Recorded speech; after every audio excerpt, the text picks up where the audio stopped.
हरे कृष्णा। जब श्री राधा ने कहा कि इस समय जगत में जो देवताओं के लिए भी दुर्लभ होगा वह सब मैं तुम्हें प्रदान करूंगी, यह सुनने के पश्चात यशोदा जी ने कहा, राधे, श्रीहरि के चरणों में निश्चल भक्ति, उनकी दासता, यही मेरा अभीष्ट वर है। साथ ही तुम्हारे नाम की क्या व्युत्पत्ति है, ये बतलाने की मुझ पर कृपा करो। श्री राधिका बोली, यशोदे, मेरे वरदान से तुम्हारी श्रीहरि के चरणों में निश्चल भक्ति हो और तुम्हें श्रीहरि की दुर्लभ दासता प्राप्त हो। अब उत्तम निर्णय का वर्णन करती हूँ, सुनो। पूर्व काल में नंद ने मुझे भांडीर वट के नीचे देखा था। उस समय मैंने व्रजवेश्वर नंद को यह रहस्य बतलाया था और उसे प्रकट करने से मना कर दिया था। मैं ही स्वयं राधा हूँ, रायण गोप की भार्या मेरी छाया मात्र है। रायण श्रीहरि के अंश, श्रेष्ठ पार्षद और महान हैं। जिनके रोमकूपों में अनेकों विश्व वर्तमान हैं, वे महाविष्णु ही रा शब्द हैं और धा विश्व के प्राणियों और लोकों में मात्रवाचक धाए है। अतः मैं इनकी दूध पिलाने वाली माता, मूल प्रकृति और ईश्वरी हूँ। इसी कारण पूर्व काल में श्रीहरि तथा विद्वानों ने मेरा नाम राधा रखा है। इस समय मैं सुदामा के शाप से वृषभानु की कन्या होकर प्रकट हुई हूँ। अब 100 वर्ष पूरे होने तक मेरा श्रीहरि के साथ वियोग बना रहेगा। मेरे पिता वृषभानु श्री कृष्ण के श्रेष्ठ पार्षद और महान हैं तथा मेरी माता कलावती पितरों की मानसी कन्या है। इस भारतवर्ष में मेरी माता और मैं दोनों अयोनिजा हैं। पुनः तुम लोगों के साथ श्रीहरि के परम पद को प्राप्त होंगे। व्रजेश्वरी, इस प्रकार मैंने तुम्हें सारा भक्त्यात्मक ज्ञान बतला दिया है। सती, अब तुम अपने ज्ञानी स्वामी व्रजेश्वर के साथ व्रज को लौट जाओ, क्योंकि इस समय तुम ही मेरे ध्यान में रुकावट डालने वाली हो। सुंदरी, ध्यान भंग हो जाने पर मनुष्यों को महान दोष का भागी होना पड़ता है। श्री नारायण मुनि आगे कहते हैं, मुने, द्वारका में पहुंचकर वसुदेव नंदन श्री कृष्ण वसुदेव जी की आज्ञा से रुक्मणी के रत्न निर्मित श्रेष्ठ भवन में गए। वह भवन शुद्ध स्फटिक के समान उज्जवल बहुमूल्य रत्नों द्वारा रचित, सामने और चारों ओर से रमणीय और नाना प्रकार के चित्रों से चर्चित था। तदंतर रुक्मणी देवी से पूर्व काल में शिव के द्वारा भस्मीभूत कामदेव प्रकट हुए। उन्होंने शंभरासुर का वध करके अपनी पतिव्रता पत्नी रति को प्राप्त कर लिया। उस समय रति देवताओं के संकेत से मायावती नाम धारण करके शंभरासुर के महल में उनकी गृहिणी बनकर रहती थी, परंतु उसकी शैया पर स्वयं न जाकर अपनी छाया को भेजती थी।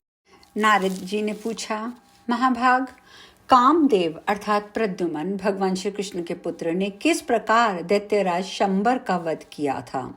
वह शुभ कथा भी मुझे सुनाइए।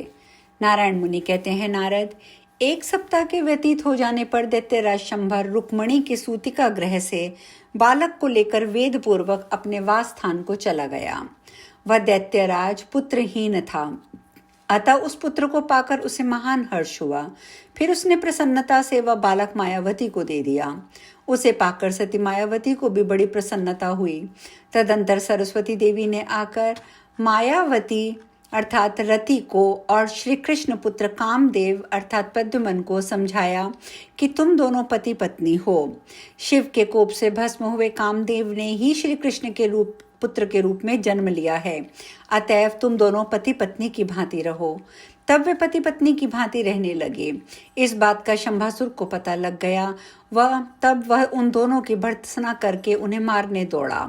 उसने शिव जी का दिया हुआ शूल चलाया।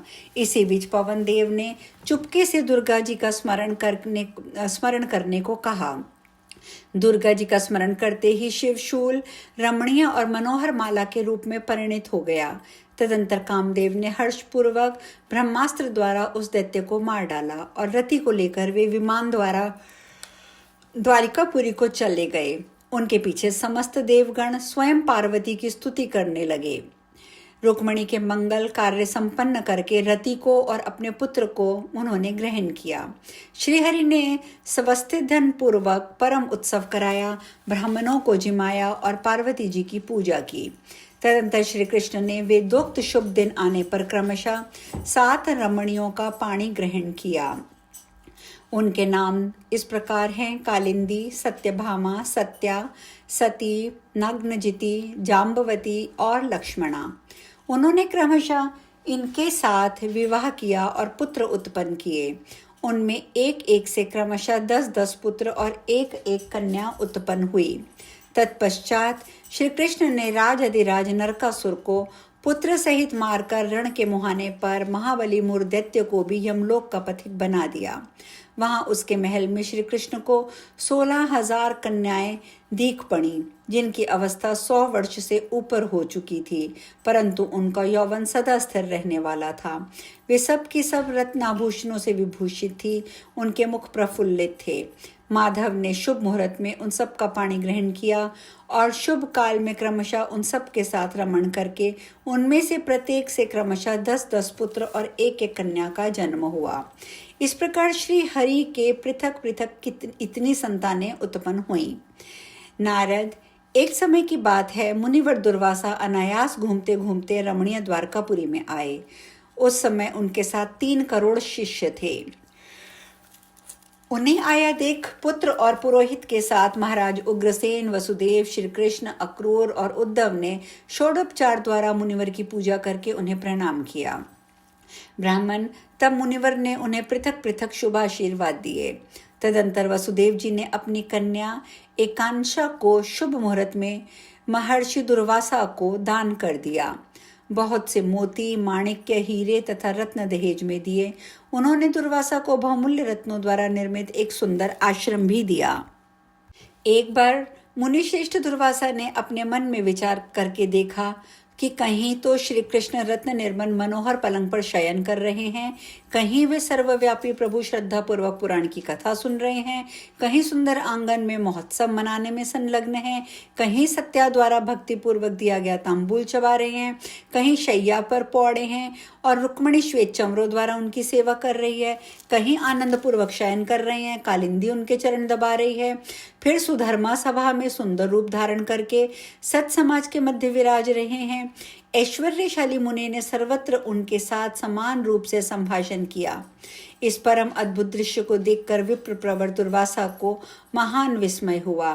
तब वे पुनः रुक्मणी के महल में उन जगदीश्वर की स्तुति करने लगे। दुर्वासा जी बोले, जगदीश्वर, आप सब पर विजय पाने वाले जनार्दन, सबके आत्मा स्वरूप, सर्वेश्वर, सबके कारण, पुरातन, गुणरहित, इच्छा से परे, निर्लिप्त, निष्कलंक, निराकार, भक्तानुग्रह मूर्ति, सत्य स्वरूप, सनातन, रूप रहित, नित्य नूतन और ब्रह्मा, शिव, शेष और कुबेर द्वारा वंदित हैं। लक्ष्मी आपके चरण कमलों की सेवा करती रहती हैं। आप ब्रह्म ज्योति और अनिर्वचनीय हैं। वेद भी आपके रूप और गुण का था नहीं ले सकते। आपकी जय हो। आप परमात्मन, आपको मेरा नमस्कार प्राप्त हो। श्री हरि की अनुमति से मन ही मन यूं कहकर प्रिय वर दुर्वासा श्री कृष्ण को प्रणाम करके वहीं उनके सामने खड़े हो गए। तब जगन्नाथ श्री कृष्ण ने उन्हें वह ज्ञान बतलाना आरंभ किया जो हितकर, सत्य, पुरातन, वेद विदित और सभी सत्पुरुषों द्वारा मान्य था। श्री भगवान ने कहा, विप्र, तुम तो शिव के अंश हो, अतः डरो मत। क्या ज्ञान द्वारा तुम्हें ये भी नहीं ज्ञात कि मैं सबका उत्पत्ति स्थान हूँ और सभी मुझसे उत्पन्न होते हैं? मुने, मैं ही सबका आत्मा हूँ। मेरे बिना सभी शव तुल्य हो जाते हैं। प्राणियों के शरीर से मेरे निकल जाने पर सभी शक्तियां नष्ट हो जाती हैं। अकेला मैं ही उत्पन्न होकर पृथक पृथक रूप से व्यक्त होता हूँ। जो भोजन करता है उसी की तृप्ति होती है, दूसरे कभी किसी की भी तृप्ति नहीं होती। जीवादि समस्त प्राणियों की प्रतिमाएं भिन्न भिन्न होती हैं। गोलोक स्थित रासमंडल में परिपूर्णतम मैं ही हूँ। राधा श्री दामा के शाप से इस समय मेरा दर्शन नहीं कर सकती। सभी राधा के अंश कलांश से उत्पन्न हुए हैं। रुक्मणी के भवन में राधा का अंश है और अन्य सभी रानियों के महलों में कलाएं हैं। मेरा भी शरीरधारियों की प्रतिमाओं में कहीं अंश है, कहीं कला की कला, कहीं कला का कालांश वर्तमान है। इतना कहकर जगदीश्वर महल के भीतर चले गए और दुर्वासा जी अपनी प्रिया एकानशा को त्याग कर श्रीहरि के लिए तप करने चले गए। श्री नारायण कहते हैं, नारद महर्षि दुर्वासा शिष्यों सहित द्वारकापुरी से निकलकर भक्तिपूर्वक भगवान शंकर का दर्शन करने के लिए कैलाश को चले गए। कैलाश पर पहुंचकर मुनि ने शिव और शिवा को नमस्कार किया और शिष्यों सहित पवित्र भाव से प्रणत होकर परम भक्ति के साथ उनकी स्तुति की। फिर श्रीहरि का सारा वृतांत, अपनी तपस्या का तत्व तथा अपने मन का वैराग्य वर्णन किया। मुनि की बात सुनकर सती पार्वती हंस पड़ी और साक्षात शंकर जी के सन्निकट मुनि से हितकर एवं सत्य वचन बोली। पार्वती जी ने कहा, मुने, तुम धर्म का तत्व तो तुम्हें ज्ञात है नहीं, किंतु अपने को धर्मिष्ठ मानते हो। भला तुम अपनी संतानहीना पत्नी का परित्याग करके कहाँ तपस्या के लिए चले जा रहे हो? जो अपनी कुलीना पतिव्रता युवती पत्नी को संतानहीन अवस्था में त्याग कर सन्यासी, ब्रह्मचारी अथवा यति हो जाता है, व्यापार अथवा नौकर आदि के निमित्त चिरकाल के लिए दूर चला जाता है, मोक्ष हेतु अथवा आवागमन का विनाश करने के लिए तीर्थवासी अथवा तपस्वी हो जाता है, उसे पत्नी के शाप से मोक्ष तो नहीं मिलता, उल्टे धर्म का नाश हो जाता है। परलोक में उसे निश्चय ही नरक की प्राप्ति होती है और इस लोक में उसकी कीर्ति नष्ट हो जाती है। ऐसा कमल जन्मा ब्रह्मा जी ने कहा है। इसलिए हे विप्र, इस समय तुम द्वारका लौट जाओ, अपने धर्म की रक्षा करो और मेरी अंशभूता एकानशा का धर्म पूर्वक पालन करो। वत्स, कल्प वृक्ष स्वरूप परमात्मा श्री कृष्ण के चरण कमल का जो पद्मा द्वारा अर्चित और सबके लिए परम दुर्लभ है तथा शंभु और सनकादि मुनीश्वर जिसका निरंतर गुणगान करते रहते हैं, परित्याग करके कहाँ तपस्या के लिए जा रहे हो? तुम्हारा ये कार्य तो मनोहर सुधा के त्याग के समान है। मुने, जो स्वप्न में भी श्री कृष्ण के चरण कमल का जप करता है वह 100 जन्मों में किए हुए पापों से मुक्त हो जाता है, इसमें तनिक भी संशय नहीं है। उसके द्वारा बचपन, कौमार, जवानी और वृद्धा अवस्था, जान में तथा अनजान में जो कुछ पाप किए गए होते हैं वह सारा का सारा भस्म हो जाता है। इस भारतवर्ष में जो श्री कृष्ण के चरण कमल का साक्षात दर्शन करता है वह तुरंत ही पूजनीय और जीवंत मुक्त हो जाता है। यह ध्रुव सत्य है। वह करोड़ों जन्मों के किए हुए संचित पाप से छूट जाता है और उससे सभी तीर्थ सदा पावन होते रहते हैं। जो श्री कृष्ण से संबंध रखने वाला है वही व्रत, तप, सत्य, पुण्य और पूजन सफल है, क्योंकि उससे अपने जन्म चक्र का विनाश हो जाता है। वेदों का पारगामी ब्राह्मण भी यदि श्री कृष्ण की भक्ति से विहीन है तो उसके संग से और उसके साथ वार्तालाप करने से भक्तों की भक्ति नष्ट हो जाती है। ब्राह्मण स्वयं श्री कृष्ण का स्वरूप होता है। जो श्री कृष्ण का प्रसाद खाने वाला है उसके स्पर्श से अग्नि से लेकर पवन तक पवित्र हो जाता है और वह सारे जगत को पावन बनाने में समर्थ हो जाता है। द्विज प्रवर, श्री कृष्ण को छोड़कर कहाँ तपस्या करने जा रहे हो? अरे, सारी तपस्याओं का फल तो श्री कृष्ण के स्मरण से ही प्राप्त हो जाता है। जिसके उपदेश से परमात्मा श्री कृष्ण में भक्ति न उत्पन्न हो वह गुरु, परम वैरी और जन्म को निष्फल करने वाला है। आज हम कथा में यहीं विश्राम लेंगे और माता पार्वती का वचन सुनने के पश्चात मुनि ने क्या किया, दुर्वासा मुनि ने क्या किया, ये चर्चा कल करेंगे। हरे कृष्णा।